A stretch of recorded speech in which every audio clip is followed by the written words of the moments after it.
One meeting after the other. Hey, bro, how are you? Good to see you, man.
Good afternoon, everyone. I want to call the meeting of the Personnel Committee to order on December 7th at 4:30. So we have an agenda before us. Dr. Hummer, is there any adjustments to be made? No, Mr. Chair. Okay. I'll entertain a motion. Motion to approve the agenda. Okay, I'll second that, and we have an agenda. Please actually vote. Yeah. Oh, okay. All in favor? Aye. Okay. We have an agenda. So we have no unfinished business, and we have some new business to get to, and staffing updates are up on the list. Dr. Hummer.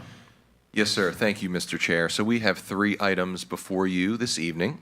The first is we're going to provide you some staffing updates. Then we are going to provide you with some substitute updates. And then we are going to go through the staffing standards with you all that we've been discussing about for the last 10 months. And that is going to be the only action item that we would like for you to take to the full board for approval. So with that, I'm now going to hand it over to Mrs. Frackley and her team. Thank you, Mr. Chair. All right, good evening, everyone. Glad to be here with you all. So let's go through and start at the top. Dr. Hummer let us in with our agenda. And this should all look very familiar to you. We've done this for the last couple months. So taking a look at our professional vacancies as of November 27th, that's the most recent data we could pull for you all. I'll let you guys take a look at that and then entertain any questions. It's not looking too different from the last time you saw it. Yeah. And we did not have a personnel committee meeting in November, so the last time you all saw any information was October, so this is the update you're getting. Okay. All right. Teacher vacancies by content, you'll see here, keeping in consistent trend with what we've seen over the last couple months. Our special education vacancies rise to the top again, followed by elementary classroom, resource teachers, and so on down the list. So again, trending in the same pattern we've seen here recently. Welcome. Okay. So here, professional vacancies filled as of November 27th. Mr. Monk had brought the wonderful suggestion to highlight the years of tenured experience that our new hire teachers bring with them. So of this bunch, the last number you saw in the new hires for teachers was 201. Right now it's 204. So of the 3 new teachers we have as of November 27th, they bring a combined total of 3 years of experience. We have 2 brand new teachers and 1 teacher with 3 years of experience. And as we get closer to our big hiring push, we will build out a graphic for you that will show you a breakdown once we get really big numbers, like 0 to 5, 6 to 10, 11 to 15, so that it looks a little bit easier to read in terms of where those folks are falling when the numbers get really big. Okay. Any questions? No. Okay. Good. All right, so looking at our support vacancies, again, consistent with what we've been seeing in these numbers as they compare to last October, which is the most recent data we have to pull for you. instructional assistants, bus drivers, school nutrition, and so on. They're pretty straightforward there. Wow. 1127. Which one? All right, so that's a look at our current staffing numbers. Any questions before we move on to subs? Okay, We're good. thanks. Thank you. Okay, so a quick rundown. We currently have 486 substitutes. What you're going to see in that chunk of information there in the middle is for the period of August 15th through November 27th for our teachers and instructional assistants. So we're leveling off pretty much right around high 60s percent for average fill rates. Average fill rate at the high school level is a little bit higher at 78%. So we're doing okay there in terms of being able to fill those positions that are outstanding with the subs that we have. When we look at long-term assignments, we have 44 long-term assignments. Of those 44, 24 long-term teacher vacancies, 10 long-term aide vacancies, and 10 long-term assignments that are being covered for employees who are out on leave. So we've been hearing a lot recently about what can we do to incentivize and bring in more subs. This is just a quick look at where we are with our current subs and our fill rates right now. So, just to ask a question, say on any given day, I guess it's assumed that we have a missing employee.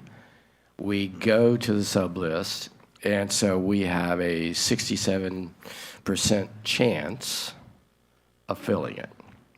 Correct? We have a 67% success rate in filling that. And Right. so, right, yes. So that leaves a chunk unfilled. Yeah. Yes, sir. Yeah. It always would be a wonderful discussion to find out what happens. Yeah. Yeah. Yeah, we know that at our building level, those folks are working hard to piece it together on a day-by-day basis, so our students aren't left, without the instruction that they need, but, they have that sort of down to a fine art, unfortunately, in how they juggle their day-to-day. So, the measures that we're putting in place now with the full-time subs coming in that you all were so generous in looking at and approving recently, those are definitely things that are going to help these numbers in the future. Absolutely. Thank you. Yes. Okay, any questions about subs before we move on to staffing standards? Got anything? Okay. Okay, so first and foremost, this is why we're talking about staffing standards. Our students, all these cutie patooties that you see up here, and the teacher with them. So these standards will help us ensure that our kids are getting what they need to be successful, thriving students, and that our staff know that they are supported in their mission to educate the next generation of our community members. So let's talk about the very important what's and whys of the staffing standards. Not only are the standards an efficient and transparent formula-based budgeting tool, but they are also very much a recruiting and retention tool. These standards will allow us the ability to showcase the division's commitment to staffing at levels that best support kids and staff. By implementing these standards, current and prospective employees will know they are supported by an equitable, best practice-based decision-making tool designed to proactively reduce burden and burnout by staffing at adequate levels. We know that transparency is key. The staffing standards ensure that everyone is on the same page with a clear understanding and vision around decision-making. It is important to note that the implementation of the staffing standards will not happen overnight, but with a strategic plan and vision clearly in place, taking the next measured step gets easier and more efficient when using this tool to make decisions in the best interest of our kids. All right, so why staffing standards? Right now, we currently have an existing regulation in place to guide staffing decisions. However, if approved by the board, if you all decide to move it forward and then it's approved by the full board, these standards would replace that regulation. So we know that subjectivity can influence staffing decisions. We also know that there will be exceptions to meet the very unique needs of our amazing kids. However, with these standards comes an increase in equity, not only at the elementary, middle school, and high school levels, but division-wide as well, helping to ensure that the needs of all of our students are successfully met. Another significant benefit of adopting the proposed staffing standards also includes our ability to make decisions more quickly. Having these standards in place will allow us to make critical staffing decisions earlier in the year, giving building leadership the ability to strategically plan more effectively. And one thing to note from the previous slide that we've been working really hard to address is the fourth bullet down. This is not designed to remove staff. This is designed to reallocate our resources to utilize them in the best way, most efficient way, most effective way possible. So just to make that clear for you all and the audience at home, because we want to get ahead of those rumors, we want to get ahead of quelling any concern about that this is definitely not designed to remove staff. So may I ask, so the standards, we are meeting the current standards and we are raising the standard. Will there be, and we say it's going to have to be funded to some degree, is that professional development? Is that what that is? What needs to be funded? So, go ahead. No, please. Oh. I'll help. I'll back you up. You're skipping ahead of me a few slides here, so if you don't mind, How dare I do that? in your fortuitous question, so if you hang in there, we'll get to that part. But professional development is part of the bigger picture, of course, in any of what we're talking about when we're talking about with staff. Okay. So let me give you the big why on the bottom line for why we're recommending utilizing the staffing standards. It is because we want to enhance support for all learners and staff, So as you can see here, it's broken down elementary, secondary, special education, support staff. These are a few high-level ways that the staffing standards work to enhance support. We know that the research about the instructional benefits of small class sizes is not new, and it is overwhelmingly clear. And in truly listening to the needs of our staff, we know that we need to do what we can to protect planning time for our teachers. So that's a really heavy focus at elementary and secondary level. In terms of special ed, ELL, and gifted, at the instruction committee yesterday, we heard Dr. Angelo say that we have 14,000 different learners that we are responsible for educating, and we know that's a tall, tall order. Taking a student-first approach by implementing the standards allows us the ability to provide enhanced differentiated support for our students, especially those with unique needs. And finally, for support staff, an example Dr. Hummer has used before, which I'm sure you all have heard, and you'll also see again a little later in the presentation, is about the custodial staff at Sharando. So Sharando is a high school with almost 300 more students than our other two high schools, but currently functioning with the same level of custodial support as Millbrook and James Woods. So these standards, if we put them into place, they place the objective trigger to deploy the additional resources necessary to meet the real-time needs of the building. They put that trigger in place.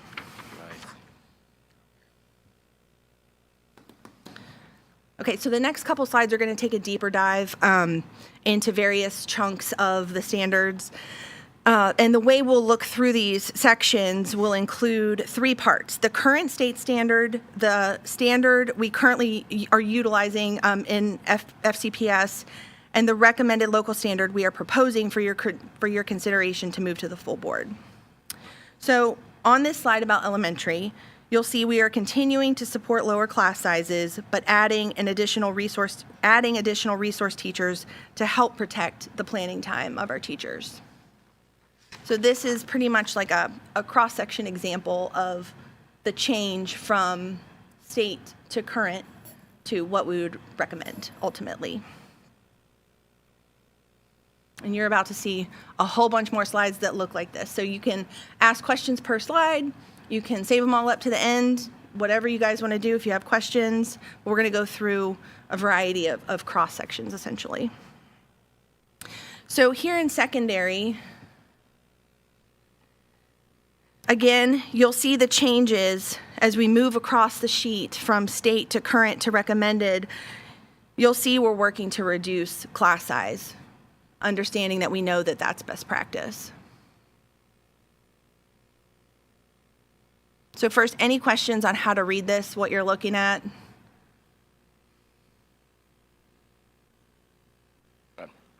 I get it. Yep. Mrs. White, are you good? Okay. All right. Okay, when we look at specialists, IRT, that's an instructional resource teacher, just so you know what that means. Here, the recommendation is to add an IRT at our high school level, as well as the addition of a math specialist at each building. So in some of these categories, you'll see no change, but in others, such as the math specialist and the instructional resource teacher, this is what we're proposing, and that is based on best practice recommendation of what we know we need to help educate our students successfully.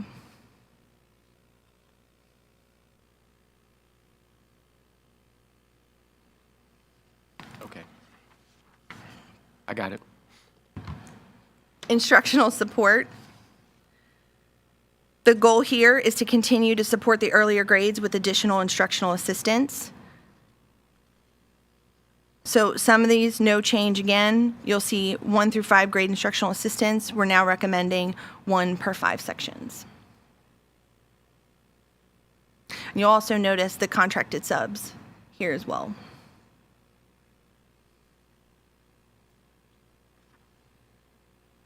And we'll talk in a little bit about where you see a state standard for not applicable. We'll get to that, but you'll see those throughout, and we'll explain what that means in just a minute. Okay, special education.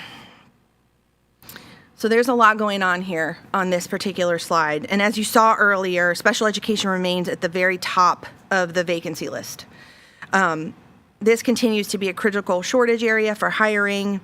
And again, the staffing standards act not only as a way to provide that critical support to our students for their learning, but as a recruiting and retention tool when we talk about incentivizing these positions with proper staffing, caseload management, and other built-in supports that we might not be able to provide right now, but have a clear path forward as to how to do that. And so communicating that to our current staff and any prospective staff, that becomes really important information when trying to attract folks into the special education field.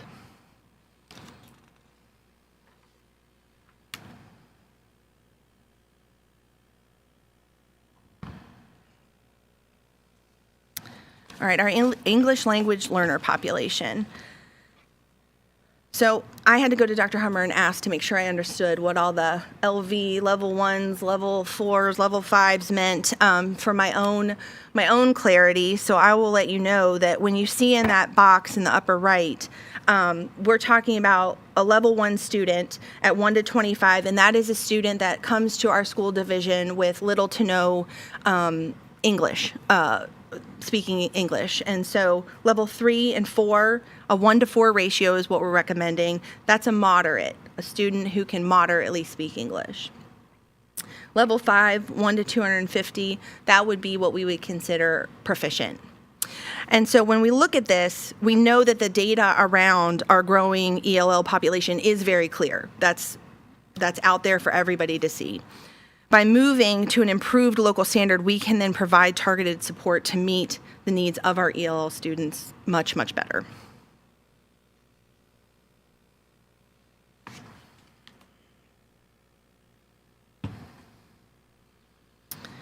Okay, so licensed student support personnel.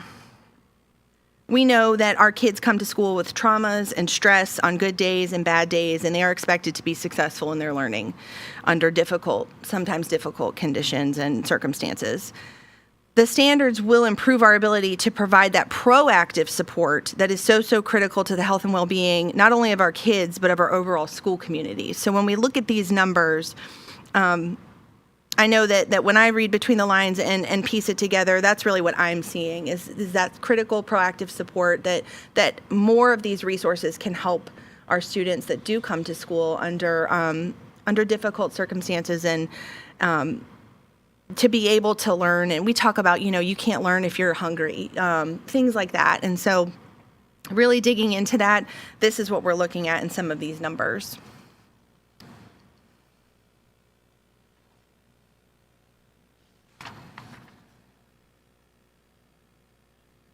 Any questions so far? Okay. Okay, so in administrative support, and this is where we'll talk a little bit about those not applicables. You will notice that the state doesn't have a requirement for these positions and some others that you've seen, and only that the requirement that each local school board provide the support necessary for the efficient and cost-effective operation and maintenance of its public schools. So there's no real direction given there, which makes putting that puzzle together extra fun. But we have heard consistent and explicit feedback from buildings that these administrative support positions are a critical piece of keeping our schools operational. The recommended changes in reallocating our resources are another way we can help alleviate the burden on administration and staff in our buildings. So when you see that NA, the state doesn't have a standard, and it's up to the division to figure it out.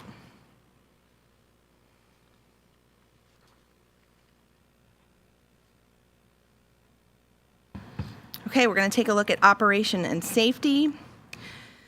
So back when we referenced the custodial staff, you'll see here the example about the custodial staff. And then in addition, you'll see what you've probably heard a couple times now, the need for a plant engineer. And that is to streamline work orders and improve efficiency by shifting work to a per-site basis. So by implementing these positions, we're able to, efficiently spread out the work versus amongst the sites versus having that one single point of intake and then trying to deploy resources as available. So when you're looking at this, the CTT is a comp tech technician and an ITC is an instructional tech coach. So there are some changes here. We've seen no change in a lot of other slides, but this is a slide that we do have several recommendations coming from the standard.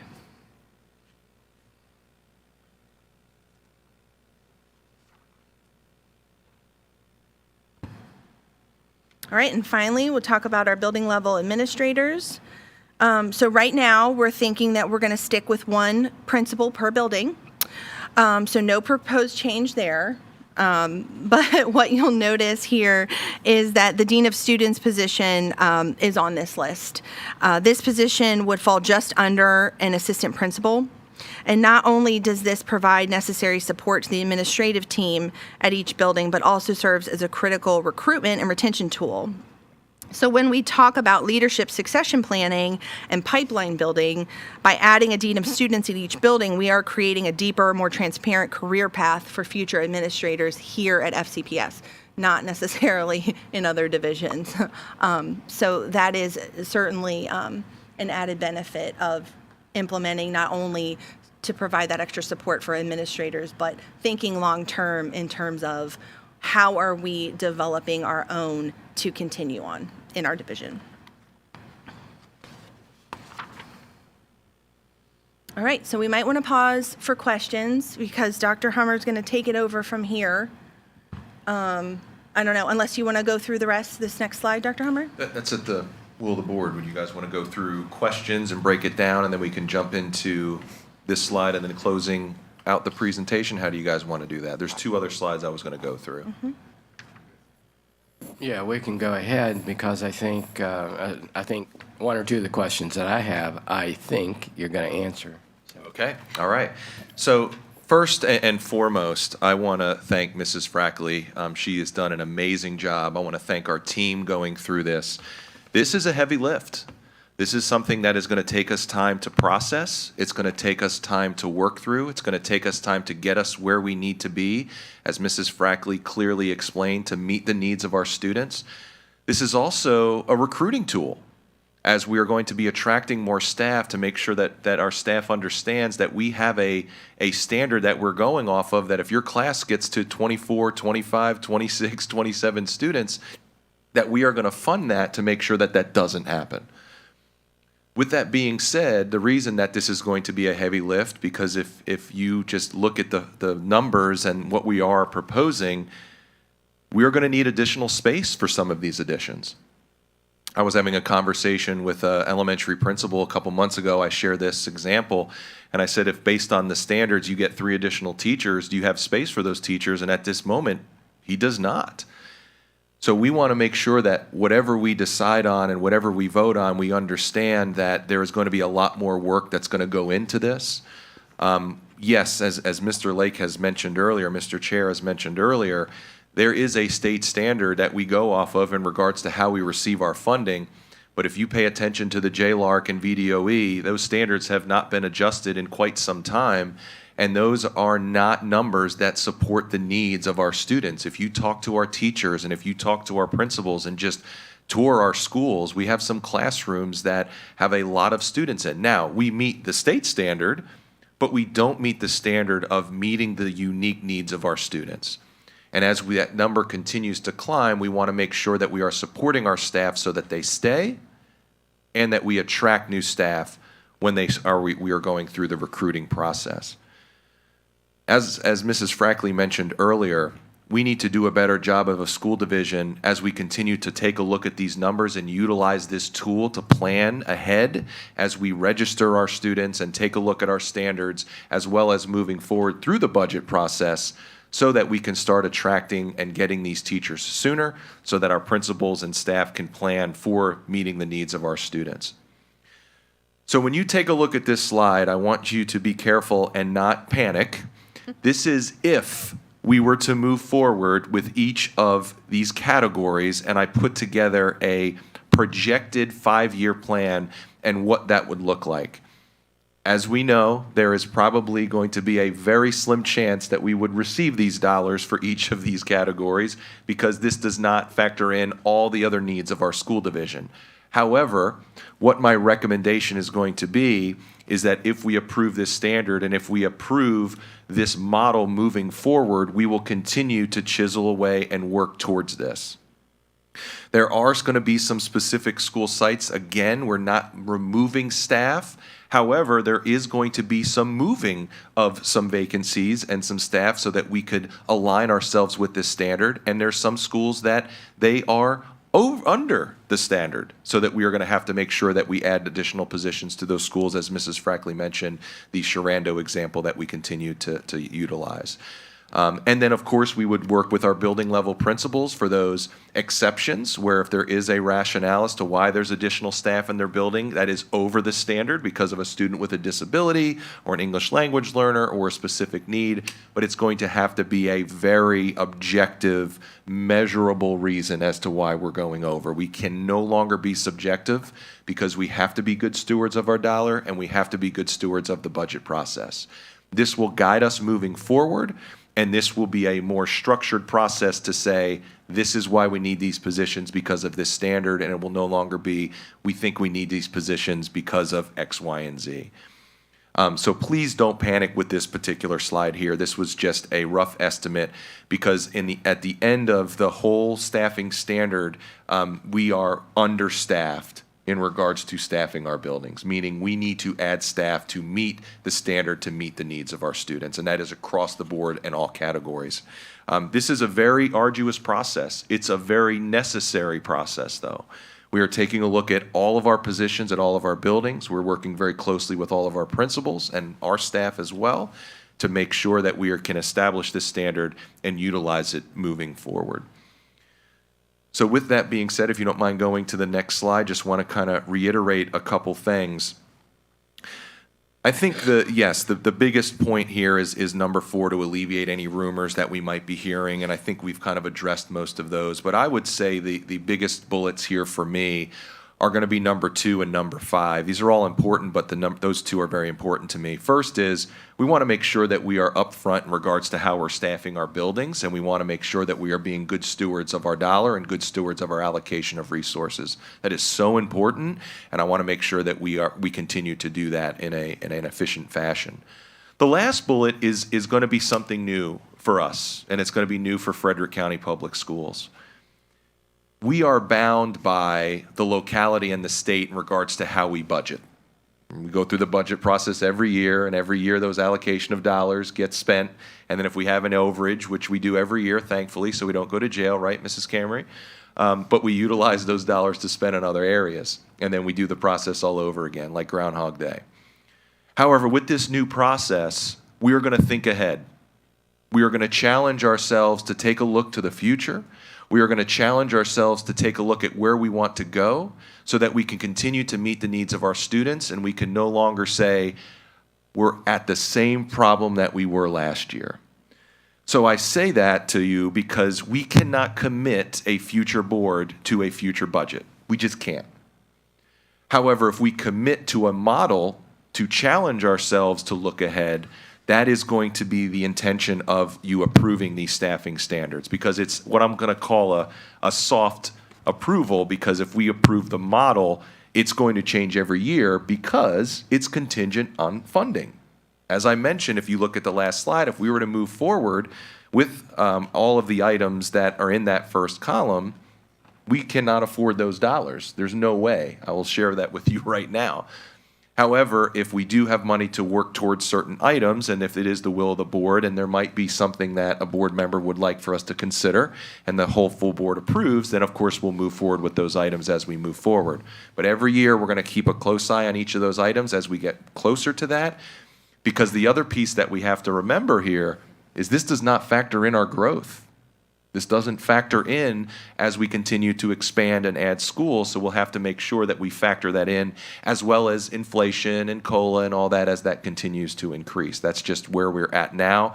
I did have Ms. Camry in the finance department kind of factor in like a 2% increase as we go throughout the years, but that can change.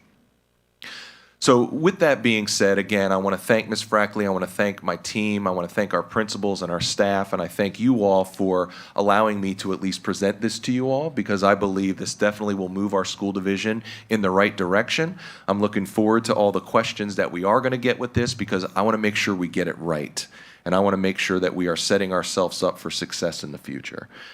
So with that, I want to open up to questions, and we can go from there. Thank you, Mr. Chair. Okay, I'll start. Just curious, have you had any discussions with your VAS buddies about this? So what I will share with this is that a majority of larger school divisions utilize this model. And the reason they utilize this model is it's a student need-driven model. The needs of the building are met based on the number of staff that they receive, which can fluctuate every year. So a majority of our school divisions utilize this. I've utilized this in my previous school division, and I'm here to share with you that there is definitely going to be some growing pains with this to process it, but in the long run, it helped us out, and it was able to allow us to be more efficient. And I think once everybody understood why we were doing it and the direction we were going in, it really helped process. So there is a lot of divisions that are utilizing this model. Yes, sir. Is Dr. Coons in support of this? State superintendent. I think that's a trick question, maybe. I don't know. What I will share, though, is because she did present this at one of our meetings. That's a fun question, Mr. Lake. Thank you for that. Is that she was aware of the JLARC study, and if you haven't seen that, you folks here in the room or listening or future listeners, I would highly encourage you to check that out. JLARC did a really big study of public education in Virginia, and it was overwhelming to read because we are understaffing, we are underpaying our public schools staff, and we need to do better. So that is, and there was another component of that really resonated with me, is that we are one of few states that does not drive our staffing by the needs of the students. It's reverse, which is unfortunate, and we need to fix that. So I don't want to speak for her because I really haven't had a one-on-one conversation with her, but just based on I've heard her talk in public meetings and the messages we get from her is I think she is very passionate about getting the right staff and making sure that we're able to meet the needs of our students. I can definitely say that. For the numbers that are published for elementary, since 10 of our 12 schools are Title I, are we not there? According to this, are we not already there just because of Title I with elementary? And I'll put elementary back up. So keep in mind that we have some schools that are Title I, and we have some schools that are class size reduction, and we are required to meet that standard. However, that only covers the K through 3, so there are going to be some other classrooms that might be over that local standard that I'm recommending. But in regards to a state standard, we are within that standard across the board. Dr. Angel, I don't know if you wanted to chime in on that at all. Again, this is a two-way to improve and to make sure we don't go over that. Answer to your question with regard to Title I is we do not go over that ratio. We can't. And so we pay very close attention to that. And it's based on the number of free and reduced lunch students in a specific Title I school. They don't all have the same ratio. So that's different from the K-3, as Dr. Hummer was mentioning. That's one specific thing. That's a state level thing. And then there's another issue that is the Title I piece. And we cannot go above that ratio, the Title I ratio, and we don't. We keep very close eye on that. Well, I was just wondering if Title I already got us there on what some of these recommendations per does not. ratios were. It does not. No, it does not. Okay. Thank you. Yeah. Okay, this will be my last question. I just got to know, do we have a kindergarten class of 29? No. Okay. Thank goodness. My God. No, I can't imagine. No, thank you. Mr. Hester. Yeah. Couple questions. So this is something you came up with, correct? The staffing standards, like this whole thing?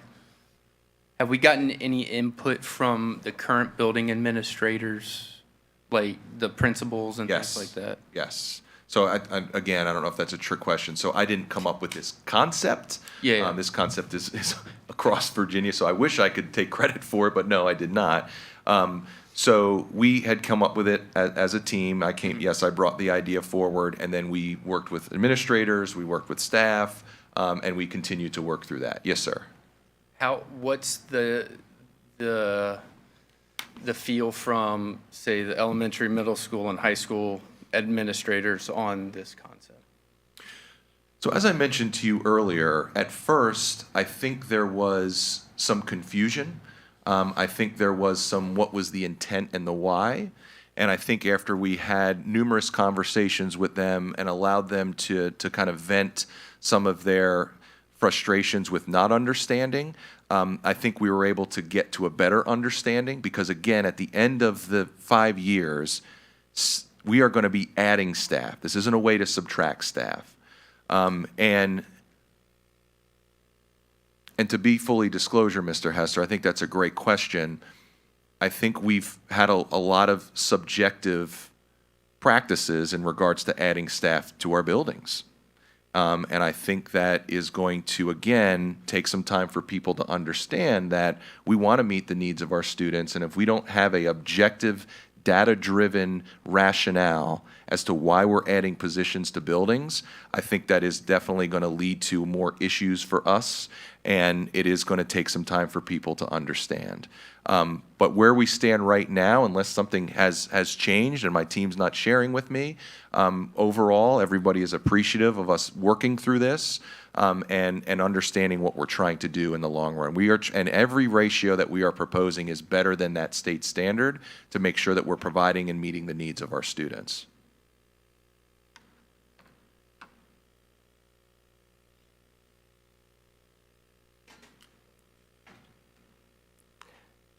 Mrs. White. Yes, thank you, Mr. Chair.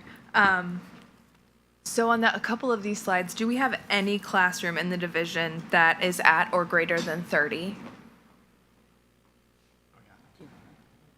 Yes, we have classes that are greater than 30. I can't name them off the top of my head, but I know that we have classes of 30, 31 here and there.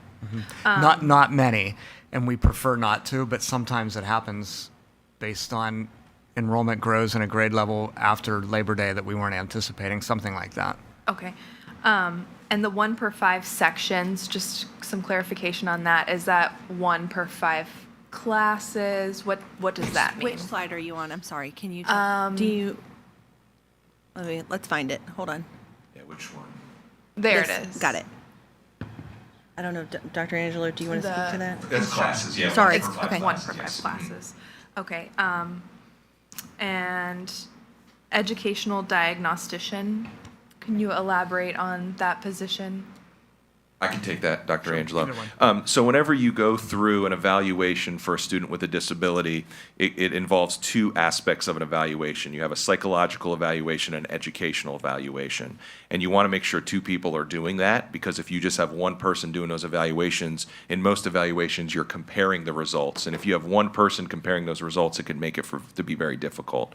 So right now, we have three diagnosticians that are shared amongst the entire school division, which, as you can imagine, can make it very difficult.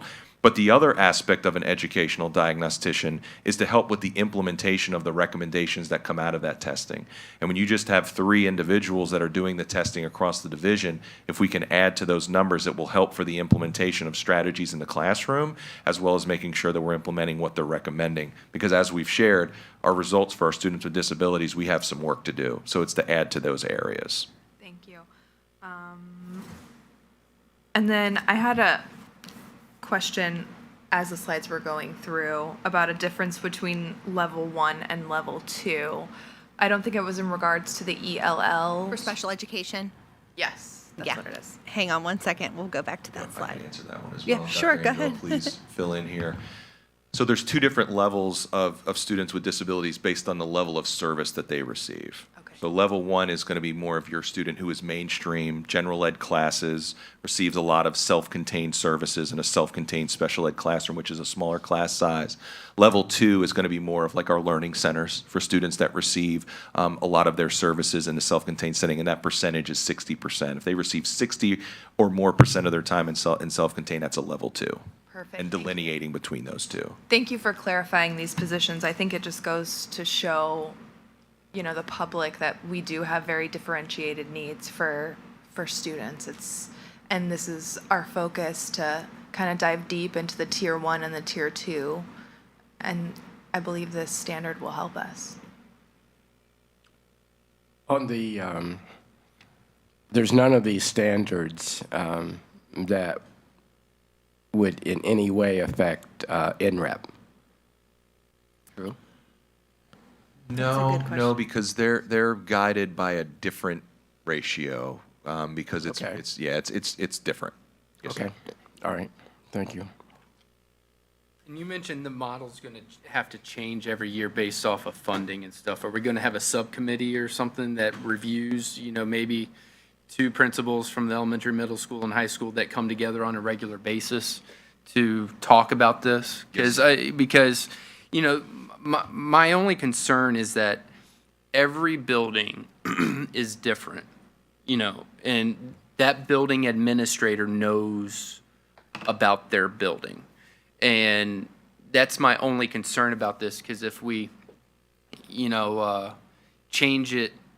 make huge changes, then Sharando might have a different need than, say, James Wood, and vice versa sort of thing. And then those needs aren't being met if, in that particular school, if we're going by, these guidelines is my concern.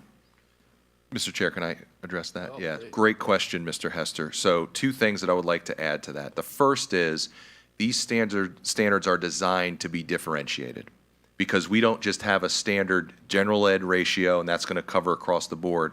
We have individual ratios and standards for each classification. So for students with disabilities, English language learners, gifted students, so on. So we're going to reach it on that particular level. The second layer and level to this, as I mentioned earlier, is we're going to have exceptions. And those exceptions are going to be driven by the building level principal. So the next stage to this, as you mentioned about committees and such, absolutely. So the next stage, if you all approve this, the next stage is the team and I are going to meet with principals to talk about the exceptions if we are above the standard. So if we have a classroom that's above the standard, or if we have a special ed class that's above the standard, we need to know why. And you're absolutely right. IEPs drive the needs of our students. So if we have a objective rationale as to why we're above the standard, then that staff will stay in. We'll make sure that it's very clear, again, being transparent. But if we have one school that has the same number of students with disabilities as another school, and the one school has less teachers than the other, we have to have an explanation for that. And we have to make sure that we are being, again, good stewards of our positions. Last year, they might have needed that position because of a student, but this year, they don't. So we need to talk about where that staff can fit in regards to the needs of that building, because the needs of the building, and I want to make this very clear, so I'm appreciative you asked that question, the needs of the building are driving this standard. By no way, shape, or form do I want this standard to make all of our schools exactly the same in regards to the staffing that we have, because that's where we're at right now. Majority of our situations, we have the same exact number of staff in every building, and we can't operate that way because of the individual needs of our students. Now, in some of our buildings, we do have some disparities, not significant, not saying we're overstaffed, but we have some disparities in regards to where some of those staff currently are, and I think it's because we haven't tracked it year every year, and we need to do a better job of that, if that makes sense. Yeah. To follow up with that, in my opinion, the weight of that building administrator has to go a long ways. I understand that it needs to be objective and things like that, and they need to explain, but at the end of the day, that's their building. And they know the ins and the outs of that building, and whether it's James Wood High School, Strando, Frederick County Middle, Ayler, they know what's going on in there. And so I would hate for us to say, if they're saying that they need it, then, one person or two people saying, no, you don't, sort of thing is my only concern. Understood. So. Understood. Yeah, and as we've experienced forever, is that it's a constant juggle with students coming, students going, students doing whatever. And so, used to say that school division never looks the same way 2 days in a row. So that'd be an interesting chase. So I think you referred to at least a 5 or perhaps 6 year rollout under a best case scenario. And so if a concerned citizen was to look at the budget, how would they see this? So for this year, what I'm proposing our team take a look at as we work with administrators is I want to focus on getting staff at the building level, of course, and in front of students. And that is what we're going to be focusing on this year. This year, Okay. right. And then we will take a look at where we currently are as we've been having conversations since November in regards to where we're going to be landing with the budget with different items as we've been having conversations, and then we'll have to factor that into where we think we're going to land. And then it's going to be based on the board's decision on what we want to send forward to the Board of Supervisors, because this will be additional dollars that we'll be requesting. Yeah, those are always interesting discussions. So this is your first chop at this, correct? Yes, sir. Yeah, and so once there's a new group in town for January, both at the Board of Supervisor level and the school board, I guess you'll be rolling some ideas out and right? Yes, sir. Okay, good. I love it. I think it's great. And the JLARC, I will tell you, the JLARC, it is getting some press. It is really getting some press in Richmond and in Charlottesville. And there are some really hardcore people that want to fix it. They want to fix it. And so we'll see. Everything is fixable. Just take some deep pockets sometimes, and there you go. So anyway, okay. Mrs. Frakely, is that it? I believe that's all we have for you this evening, unless there are any more questions we can entertain. Mrs. White, anything to follow up with? No further questions. Okay. Mr. Hester? So I'll make a motion to move forward to the full board for consideration, the staffing standards that have been put forth in front of us. Okay, thank you. I will second that motion. All in favor, aye? Aye. Okay, we have a motion to take to the full board. Dr. Hummer, anything to wrap up? If I can say one thing, if you guys don't mind, we're going to be doing something on Tuesday, of course, but I thank you for your service. I know you guys are coming off the board come January, and I'm going to miss you too, and I really hope we can stay in touch. I really hope you continue to contribute to this amazing school division, and I will be knocking on your door. We're going to be definitely having some opportunities, and I just greatly appreciate all that you've done for our students, for our community, and for me. I mean, you were part of bringing me to this county, and I'm very thankful for that. I'm very grateful for that. And there's not a day that doesn't go by that I feel very blessed to be here. So I thank you all very much for your service, because this will be our last personnel meeting. So thank you both. Well, thank you very much for those kind words. Appreciate it. Mr. Hester, Motion to adjourn. I second the motion. All in favor? Aye. We're adjourned.